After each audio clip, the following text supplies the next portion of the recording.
सत्संग में गौरी पुत्र गणेश पधारो सत्संग में। गौरी पुत्र गणेश पधारो सत्संग में। भोले पुत्र गणेश पधारो सत्संग में। भोले पुत्र गणेश पधारो सत्संग में। आप भी आना रिद्धि सिद्धि लाना। आप भी आना रिद्धि सिद्धि लाना। आप भी आना रिद्धि सिद्धि लाना। आप भी आना रिद्धि सिद्धि लाना। सत्संग सुफल बनाना गौरी पुत्र गणेश। सत्संग सफल बनाना गौरी पुत्र गणेश। गौरी पुत्र गणेश पधारो सत्संग में। गौरी पुत्र गणेश पधारो सत्संग में। गौरी पुत्र गणेश पधारो सत्संग में। गौरी पुत्र गणेश पधारो सत्संग में। भोले पुत्र गणेश पधारो सत्संग में। भोले पुत्र गणेश पधारो सत्संग में। आप भी आना भोले जी को लाना। आप भी आना भोले जी को लाना। आप भी आना भोले जी को लाना। आप भी आना भोले जी को लाना।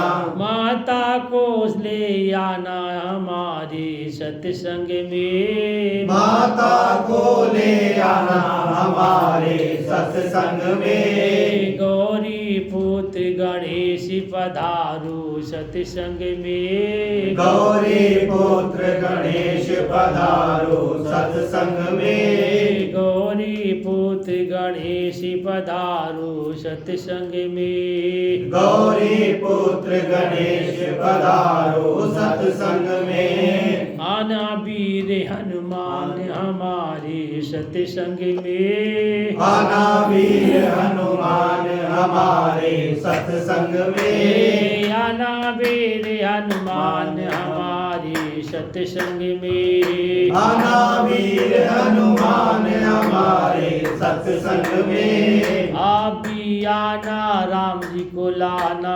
आप भी आना राम जी को लाना। आप भी आना राम जी को लाना। आप भी आना राम जी को लाना। आप भी आना सीताराम जी आना। आप भी आना सीताराम जी आना। लक्ष्मण को ले आना हमारे सत्संग में। लक्ष्मण को ले आना हमारे सत्संग में। आना वीर हनुमान हमारे सत्संग में। आना वीर हनुमान हमारे सत्संग में। माता जी आना सिंह चढ़ के आना। माता जी आना सिंह चढ़ के आना। सत्संग सुफल बनाना माता जी महारानी तुम। सत्संग सफल बनाना माता जी महारानी तुम।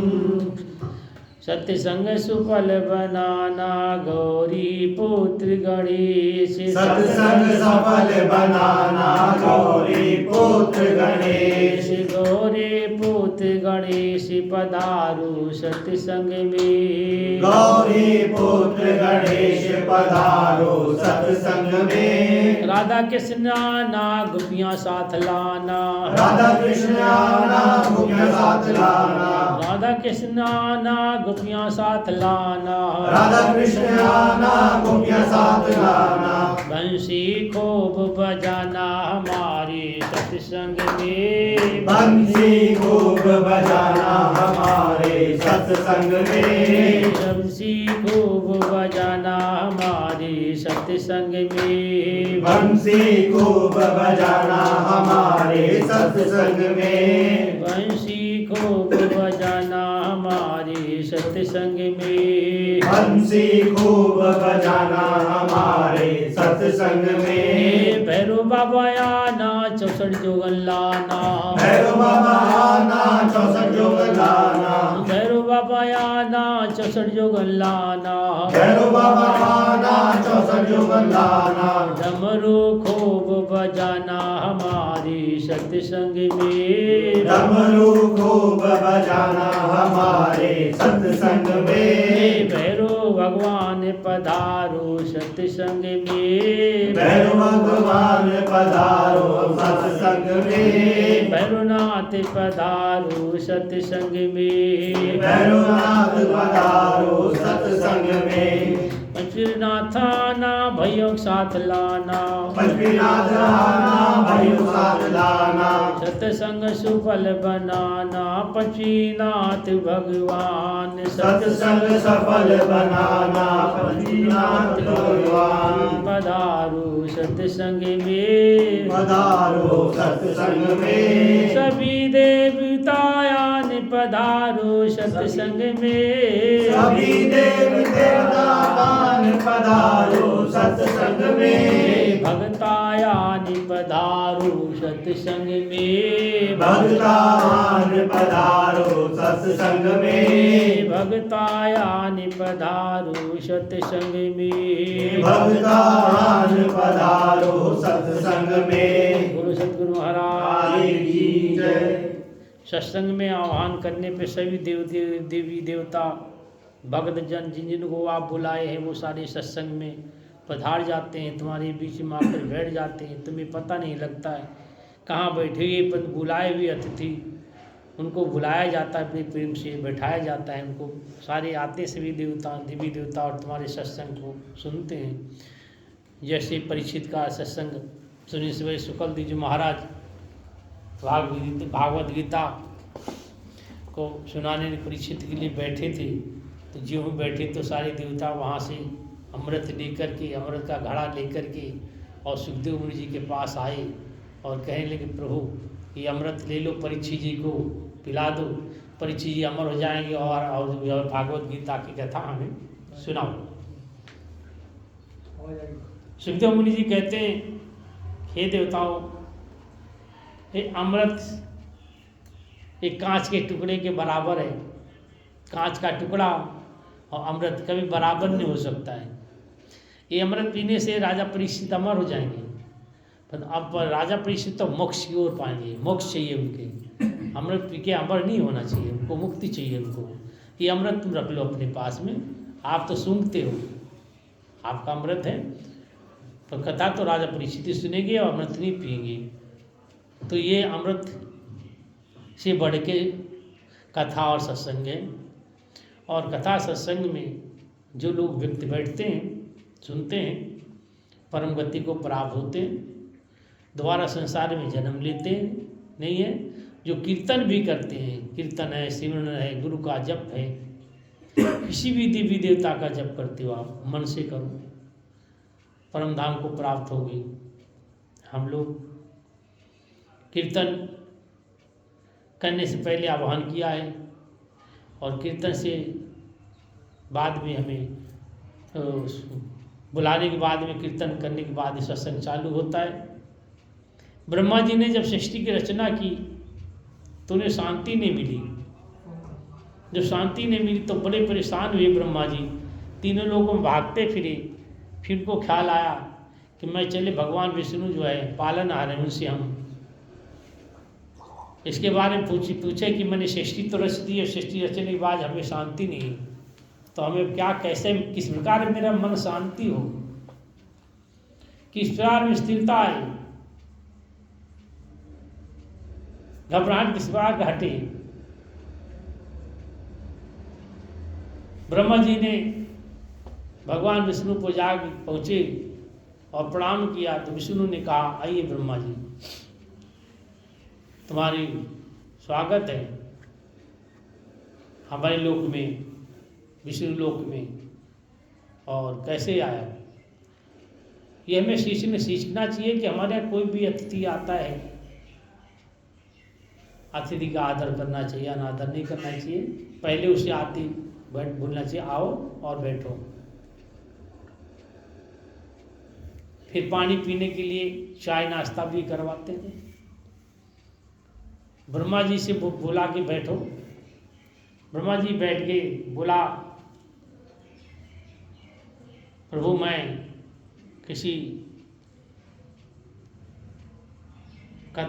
बात को पूछने के लिए आया हूँ, आप तो पालनहार हो, मैं सृष्टि करता हूँ, अब मुझे बड़ी बेचैनी पड़ रही है, घबराहट हो रही है, मैं भागा फिरता हूँ, मुझे चैन नहीं पड़ती, मैं क्या करूँ।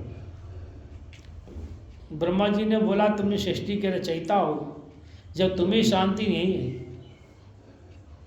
तो इन्हें कहाँ शांति मिलेगी। जो सृष्टि पे तुमने सृष्टि रची, उनको शांति कहाँ मिलेगी। न शांति मिलेगी, सृष्टि रची, ना इनको मुक्ति मिलेगी।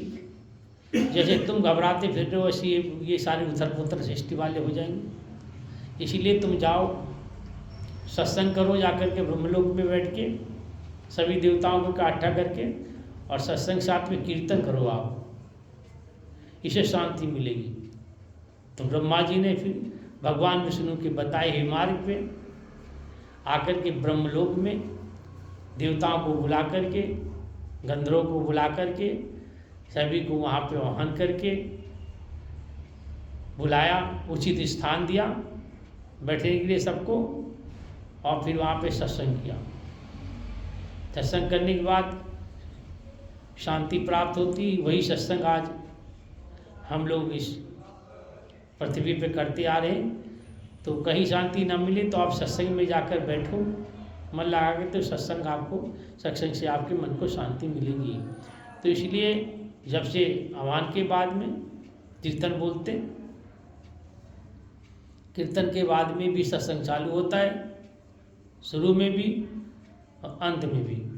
जब विसर्जन करना है तो जो बुलाए हुए हैं उन्हें प्रस्थान करना है, सभी प्रस्थान करते हैं, सत्संग समापन करते हैं। वो विधान वहाँ का आज यहाँ तक चला आ रहा है। तो अब सत्संग सुनने से पहले, करने से पहले मैं कीर्तन बोलता हूँ। मैं काल भैरव मंदिर आयनगर वृद्धाश्रम सदगुरु शिवलाल महाराज सत्संग शुरुआत कर रहे हैं। तो आप लोग ध्यान दे के सुनिए, पहले तो कीर्तन और फिर सत्संग, जिससे तुम्हारा सत्संग में कल्याण हो। सदगुरु महाराज की जय। पहले जब हम गुरु नाम लेते हैं तो हमें अपने आप को गुरु को समर्पण कर देते हैं। जब समर्पण कर देते थे, सुख और दुख सब कुछ गुरु को समर्पण करते हैं। अच्छा करे, अच्छा हो, सुख हो या दुख हो, समर्पण करने के बाद में हमें कुछ कोई अधिकार नहीं होता है। स्नेह होना चाहिए, प्रेम होना चाहिए, भाव होना चाहिए, श्रद्धा होनी चाहिए। गुरु कोई बारंबार नहीं बनाते, एक बार बनाते। गुरु कोई वस्तु नहीं जिसको बदल दो। इसीलिए गुरु जहाँ बनाओ फिर जान के बनाओ, और उस पर कोई विलेम मत हो। गुरु तुम्हारे कान फूंकता है, तुम्हारे जो पाप तुम्हारे जो किए हैं वो सारे नष्ट करता, कान फूंक करके तुम्हारे अंदर में। जब फूंकता है तो तुम्हारी गंध बाहर निकलती है। एक कान से फूंकता है, दूसरे कान से निकलती है, और मुँह से बोलता है, उसे बुलवाता है कान में गुरु मंत्र को। गुरु मंत्र लेने के बाद चाहिए कि हर एक मानुष को, गुरु कहता भी है इसके अलावा पाप नहीं करना, अच्छे कार्य करना, बुरी कर्म नहीं करना। अब तुम्हारे मैंने सारे पाप धुल दिए हैं, तुम कचरे में पड़े हुए हीरा बना दिया है। अब तुम सिमरन करो गुरु का और पाप नहीं करना। अगर फिर भी आप निरंतर पाप करेंगे गुरु मंत्र लेने के बाद में भी, तो आपकी आत्मा को ना मुक्ति मिलेगी, ना शांति मिलेगी, ना कोई योगी मिलेगी। आप भटकते फिरोगे, आपको कोई शांति नहीं मिलेगी। इसीलिए गुरु धारण करते, ना गुरु की बुराई सुनते।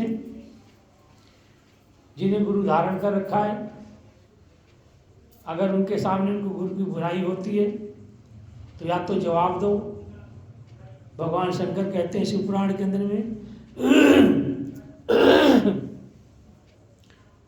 कि गुरु की बुराई कानों से सुनना, कि तूने कानों से, तुम्हारे कान फूके, कान मंत्र बोला गुरु ने, कानों से सुनना, मुंह से बोलना, आपने ऐसे ही गुरु मंत्र लिया है, तो उन कानों से बुराई सुन रहे हो। तो अगर आपको उत्तर है तो प्रसन्न हो उसके, नहीं तो वहाँ से कान बंद करके अपने गुरु की बुराई नहीं सुननी चाहिए, वहाँ से बंद कर उठ के चल देना चाहिए। बुराई नहीं सुननी चाहिए कभी, नहीं तो आप बुराई सुनेंगे, जुबान से हम बुरा बोलेंगे, उनकी हाँ में हाँ मिलाएंगे, तो अगला जन्म तुम्हें मिलेगा गूंगे और बहरे का। गूंगे बहरे का जन्म मिलेगा, ना बोल पाओगे ना सुन पाओगे, गूंगे बहरे की हालत होती है। इसीलिए गुरु की बुराई सुननी नहीं, गुरु की बुराई करनी नहीं। अपने गुरु देख के करो, कोई गुरु वैपाई नहीं होता है। गुरु के लिए पुत्र और शिष्य में कोई फर्क नहीं होता है। गुरु के सदा चरणों का ध्यान करना चाहिए। गुरु की पूजा चरणों से होती है। गुरु बड़े भाग से मिलते हैं।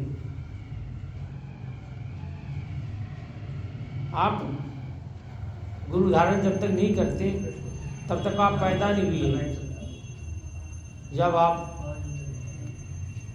गुरु धारण करेंगे तभी आप पैदा होंगे। जब तक आप गुरु धारण नहीं करते, कोई भी तीर्थ यात्रा, बेटी की शादी करते, कन्यादान करते, आप दान करते, जो भी करते हैं, वो सब ईश्वर होते, उनका फल नहीं मिलता है। जब गुरु हम बनाते हैं, जो भी हम दान करते हैं, कन्यादान करते हैं, सत्संग कथा करते हैं, सबका फल प्राप्त होता। भागवत गीता में भी यही लिखा है। सुखदेव मुनि ने कहा है कि बगैर गुरु बनाए हुए भागवत गीता सुननी नहीं चाहिए। यही शिव पुराण में भी है। शुरू में कहा है भगवान ने, शिव पुराण के अंदर लिखा है कि बगैर गुरु कथा सुनने का अधिकारी नहीं है। इसीलिए गुरु धारण करना चाहिए। और जहाँ आपका मन करे वहाँ धारण करो। साल 6 महीना 2 साल 3 साल आप देखो, जब नाम दान हो। गुरु के नाम पे कोई व्यापारी हो, व्यापार करता हो, आप फंस जाओ। ढोंग करता हो, ढोंगी बहुत है, उनसे बचो अपने। और अगर तुम अपने गुरु की बुराई करते हो तो सीधे आप घोर नरक में जाओगे। यह कारण है गुरु की बुराई करना आदमी को नरक की ओर ले जाती है। इसलिए जो गुरु कहे वही करना चाहिए, जो गुरु करता है वो नहीं करना चाहिए।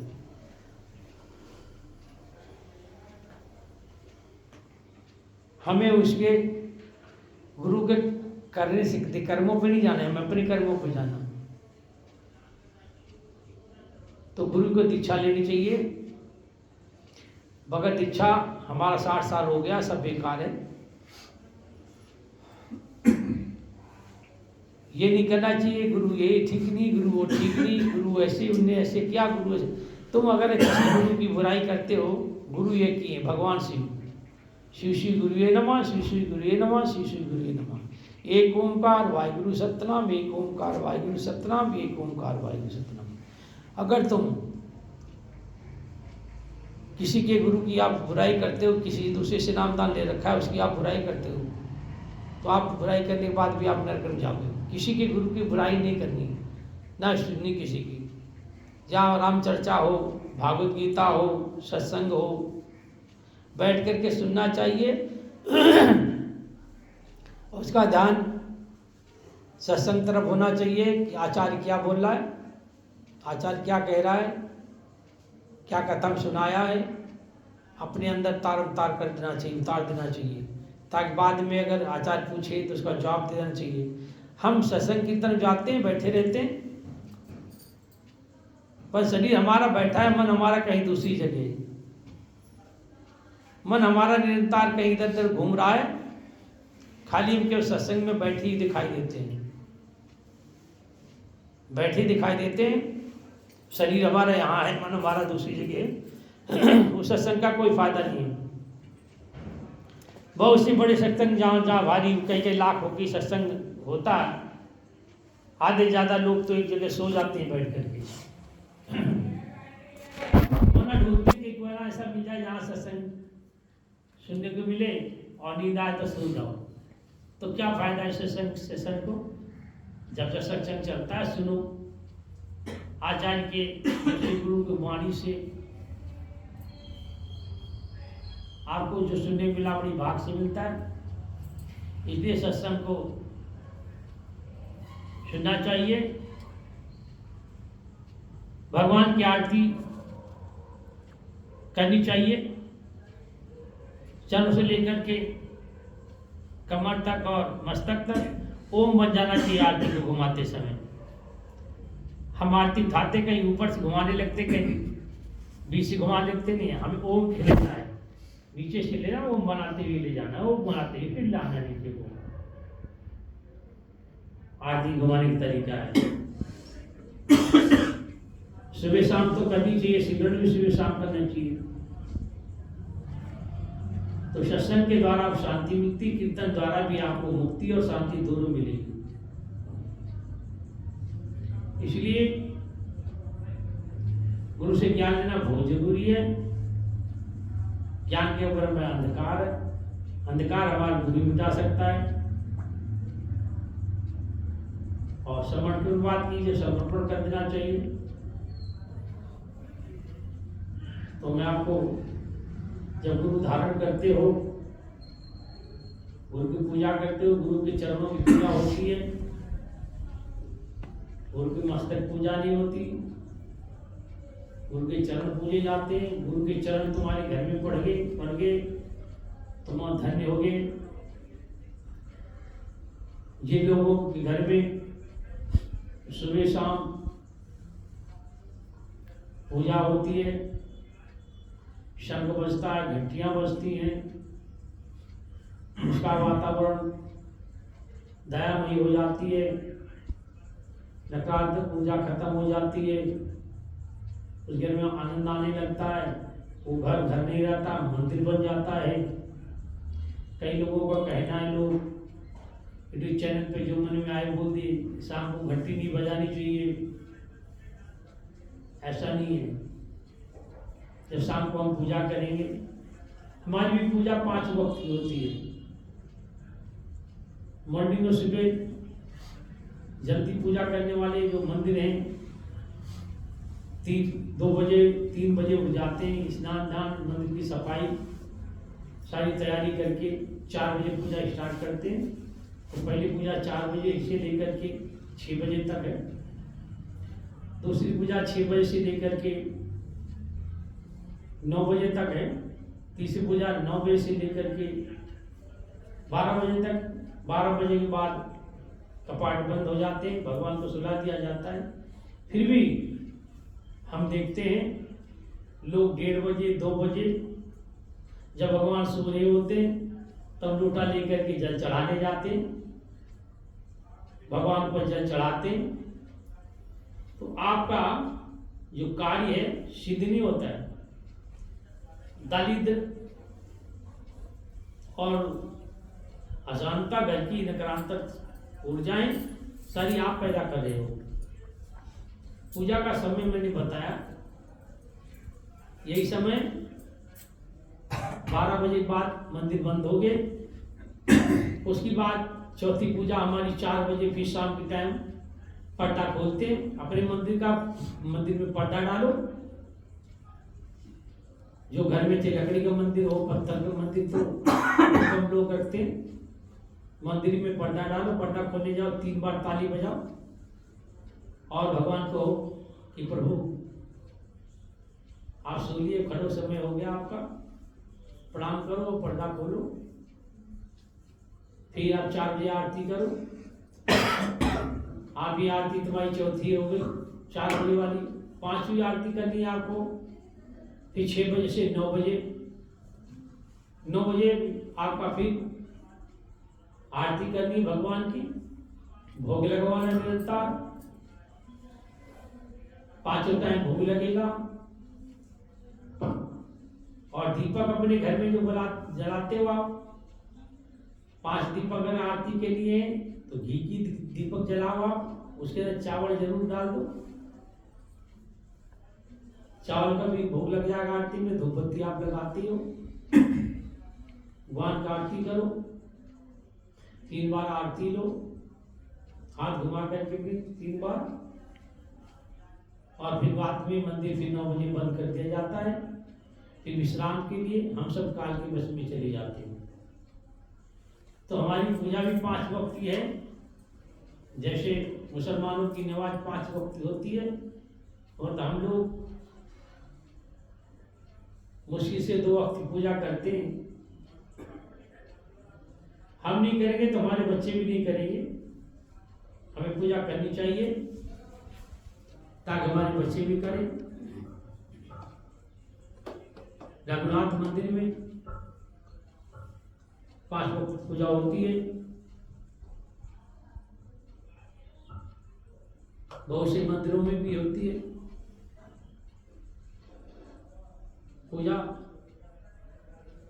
बाकी हमारे घर में मंदिर है, हमारी कॉलोनी में मंदिर है। जो मैंने बताया उनका समय निर्धारित बताया, पर इस पे लोग चलते नहीं। 2-2, 2:30, 3-3 बजे चलते हैं। हम बहुत गलत कार्य कर रहे थे भगवान पे, और फिर कहते हैं हम दालित से मुक्त नहीं होते। बहुत से जाते हैं, जरा चावल लेके जाते हैं, टूटी चावल, घर के चावल चढ़ा देते हैं। घर में दालित द्रव फैलता है। कभी भी टूटा चावल नहीं चढ़ाना चाहिए। भगवान शंकर के त्रिपुंड से 3 उंगलियों से त्रिपुंड लगाना चाहिए, नेत्र बनाना चाहिए। जल को जो है बीच में नहीं छोड़ना चाहिए। जल को साइड से शंकर भगवान चढ़ाओ, थोड़ा छोड़ के बीच को छोड़ दो और फिर चढ़ाओ। ओम नमः शिवाय जप करते हुए चढ़ाओ जल की धारा को। ज्यादा धीरे धीरे छोड़नी चाहिए, तेज नहीं। और बैठ के करनी चाहिए पूजा। अगर आप जवान हो, बीमार नहीं हो, बच्चे बूढ़े को तो माफ है, वो बैठ के नहीं उठ सकते तो इसलिए खड़े होकर कर सकते। बाकी आप यंग हैं तो आप पूजा जो है खड़े होकर के भगवान शंकर पे जल चढ़ाएं। चढ़ी हुई चीज यूट्यूब चैनल पे बहुत से आप लोगों को बताते हैं कि नीचे के फूल चढ़े हुए हैं, उनको दोबारा धो डालो, धो कर भी चढ़ा दो। क्या आप अपना खाया हुआ अगर आपको पलट गया है या पलटो और उसे धो फिर खा लोगे आप? अशुद्ध हो चुका है वो। जिसकी जो विचार आती है वही विचार करता है। खाया हुआ, चढ़ाया हुआ मतलब खाया हुआ है। इसीलिए हम इस बात का खंडन करते हैं कि जो पुष्प आप पास नहीं है मत चढ़ाओ। बेलपत्री चढ़ी हुई है मत चढ़ाओ। कहीं कटी नहीं होनी चाहिए, खंडित कोई बेलपत्री नहीं होनी चाहिए।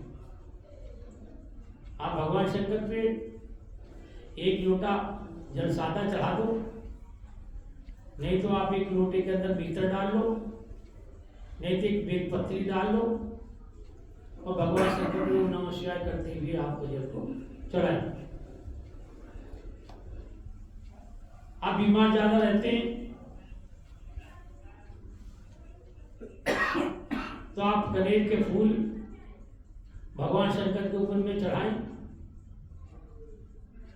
जिससे आपकी रोग दूर होगा। और चढ़ाते समय ओम नमः शिवाय रोग हरताय नमः, ओम नमः शिवाय रोग हरताय नमः, ओम नमः शिवाय रोग हरताय नमः 7 पुष्प लेकर के और भगवान शिव के ऊपर हम चढ़ाएं।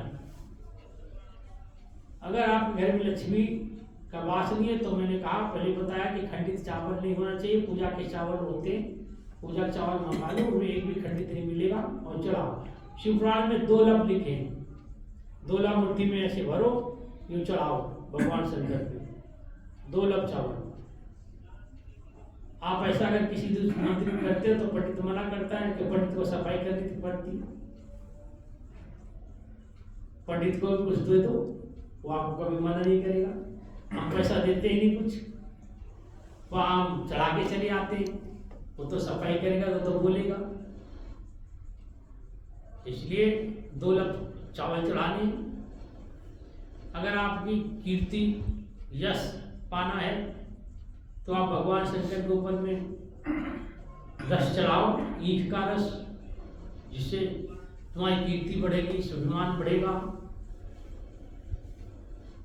आपका रस चढ़ाने से दुश्मन परेशान करता है। सरसों का तेल चढ़ाओ, दुश्मन शांति हो जाएगा। पुत्र पाना है, धतूरा के फल चढ़ाओ भगवान शंकर के ऊपर में। और आप ज्यादा बीमार और रहते हैं तो आप कुछ फूल नहीं मिलते हैं तो आप आंवला ले लो, आंवला को कद्दूकस कर ले, घिस लो और घिसे उस रस निकाल लो, निकाल करके उसमें शहद डाल करके प्रतिदिन भगवान शंकर पे चढ़ाओ, आप रोग से छुटकारा पा जाओगे। आप 1 लोटा में भगवान शंकर खुश हो जाते हैं, एक जल से। और आदमी को हलवा पूरी सब्जी दुनिया भर की खिलाओ तभी वो खुश नहीं होता है, पर प्रभु हमारे ऐसे कि 1 लोटा से ही खुश जाते हैं, पर हम 3 लोटा चढ़ाते हैं। भगवान भोलेनाथ पे, गणेश पे, माता पे, कार्तिकेय पे, नंदीश्वर पे। कोई आता है डायरेक्ट चढ़ाने लगता है भगवान शंकर को। भगवान शंकर ही हैं जिन्होंने पूरा परिवार अपना बांध रखा है, और किसी ने अपना पूरा परिवार नहीं बांध रखा है।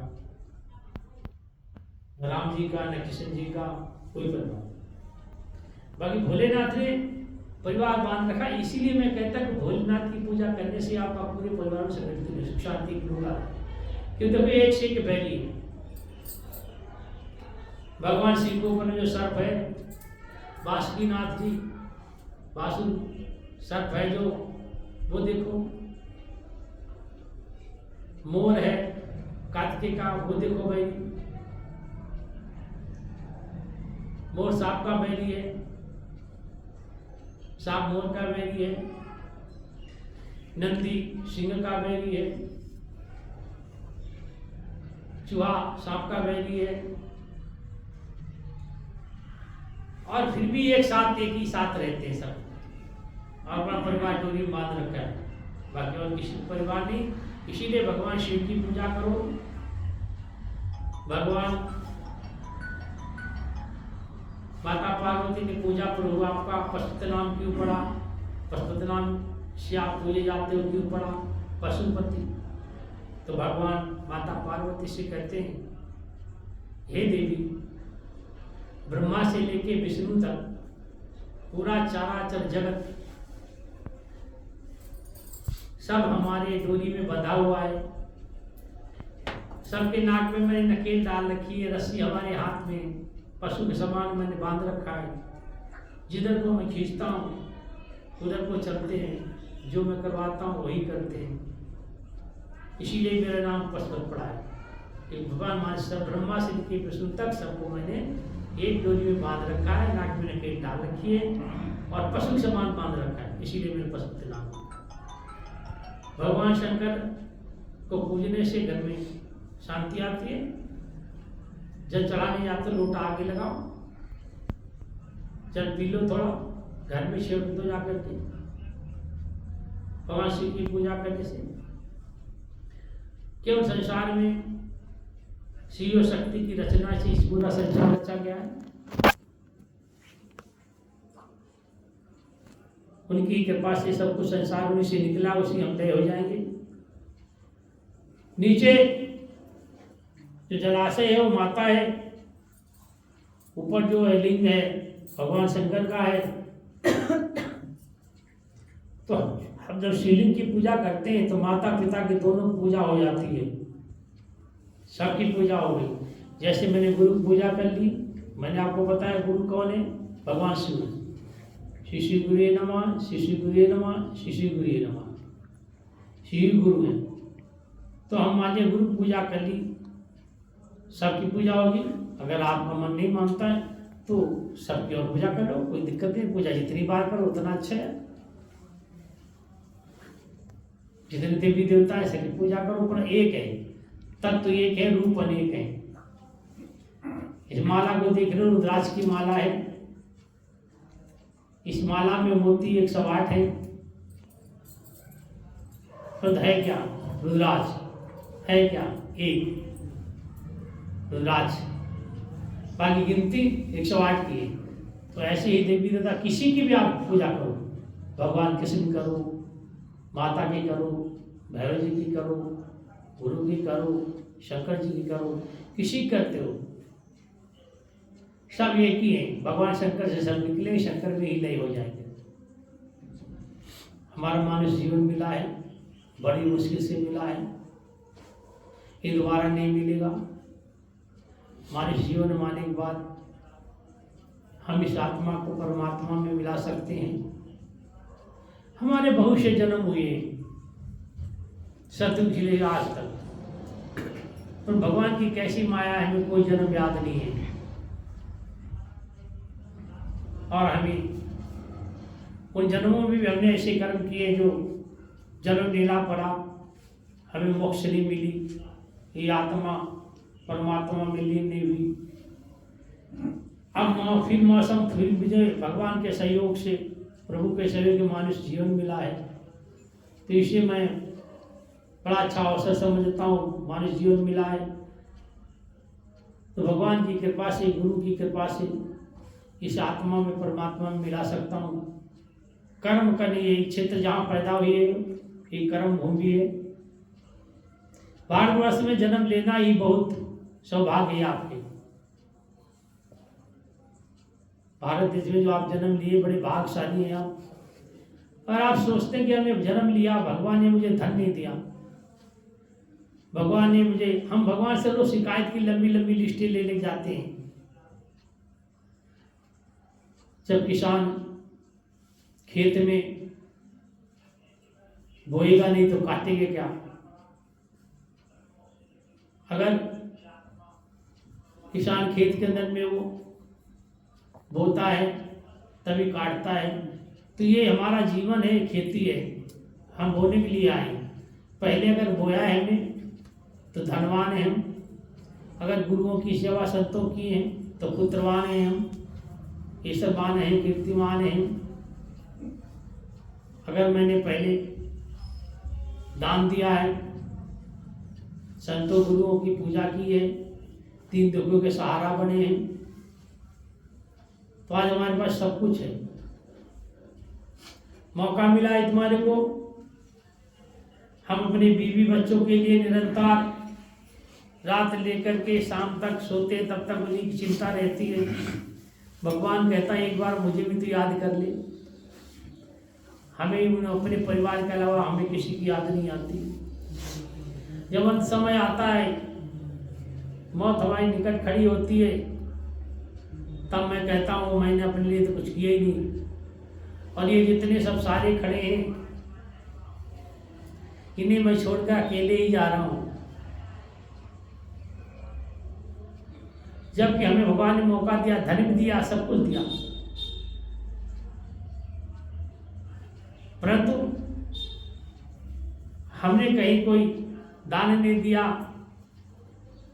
कोई बेसहारों को सहारा नहीं दिया, कोई वृद्धाश्रम में कभी रोटी नहीं खिलाई, 2 पैसे दान नहीं दिए।